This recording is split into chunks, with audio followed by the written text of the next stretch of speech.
Hi, everybody. I'm Sue Birch. I'm the director here at HCA.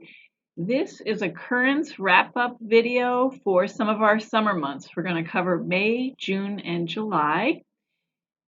Like COVID, many things have been upended, and we remain in a very flexible state. And so bear with me as I encapsulate a lot of things that have been happening during these summer months. So let's start with May. There has been a sprinter team that has formed, and a sprinter team is a team that is moving faster on major issues that have come to play out, things that we didn't quite expect in our strategic framework. So, as many of you know, we've been doing a lot of work around equity and health disparities, institutional racism, certainly prompted by the events of the riots, the George Floyd horrific incident, and other things. We really have responded by putting together a team to accelerate on some recommendations. We've been doing a lot more with our employees to survey them and get them involved in how we might shape a new path forward in alignment with the governor's office and his thinking around really attacking the issues of institutional racism and driving towards greater health equity. Our Sprinter team focuses in 3 areas. First, service delivery and payment reform. We have quite a bit of work going on in a multi-payer work group and also with advancing on primary care and prevention. We know because of COVID that more has to be done to shift lots more resources upstream. And we have to be aligned with things like contact tracing with our public health partners and doing more around social determinants of health and weaving those in this very unstable pandemic period. The second focus for the Sprinter team is the area of social determinants and equity work. And a third area is around resources, which involve not just workforce modernizations and how we better evolve our tools around workforce. How do we retool all of us in this changing landscape of more telehealth, more telework? How do we also use more efficient IT systems? How do we align across the health and human service agencies, driving towards the most efficient systems possible? Let me talk a little bit about June. June was another fun-filled month. We had a lot going on with our Universal Healthcare Work Group. We had an update. We began some fabulous forums called Courageous Conversations Forums that were launched at HCA to really elevate the dialogue and to really help continue to create greater sensitivity and change adaptation to all the things that are going on. We also worked pretty extensively in our state and with our federal partners to shape the Provider Relief Fund so that Medicaid providers could get some advance payments. And there was a lot of education and action going on with those portals. And then also the PPE and technology adaptations that we've made during COVID for our behavioral health providers and our primary care providers remained a great focus. It was just really important that we continued to get the right supplies and tools out to them so that they could be better prepared to keep helping us respond to our COVID pandemic.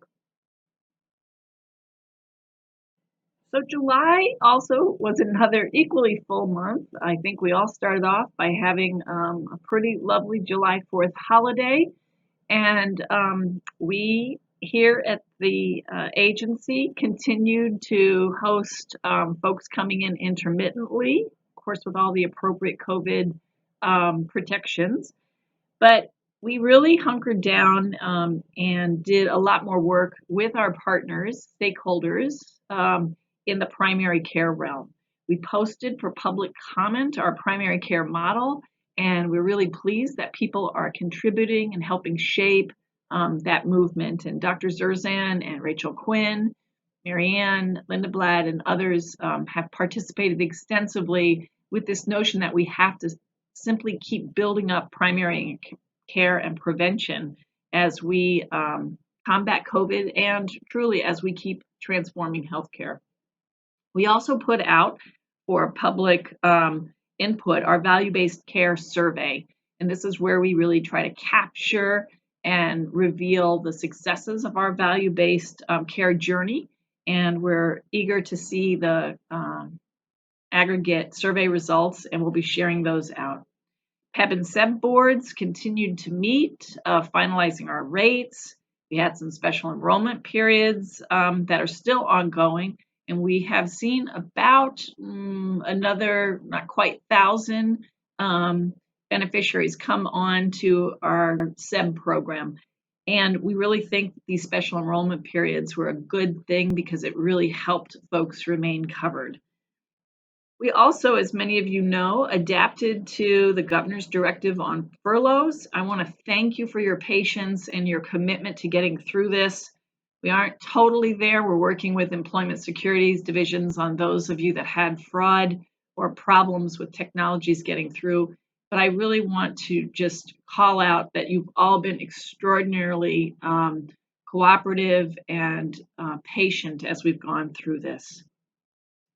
We also were very instrumental in standing up a Western States Compact group. Many of you saw in the news that the governors from Washington, Oregon, and California aligned to form a compact between those three states. Quickly, Nevada and Colorado jumped on board. So we went from being the West Coast Compact to the Western States Compact. And this group of health leaders really hunkered down and decided that the best thing we could be working on was creating a framework for telehealth.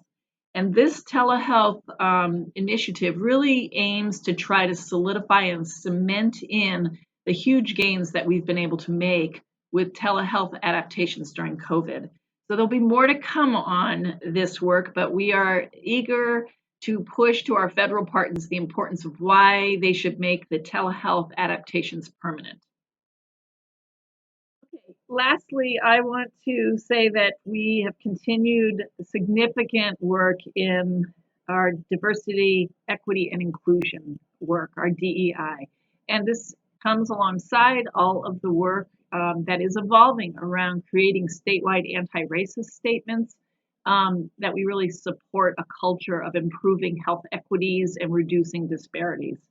So we are learning from each other. We're learning from our other state agencies and the governor's office, and we're evolving this process. But we really remain committed to how we can improve this environment around greater inclusivity and greater equity for all.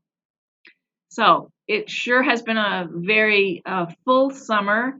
I really want you to keep taking care of yourselves, your families. I want you to know that for the unforeseeable future, we will be teleworking at home.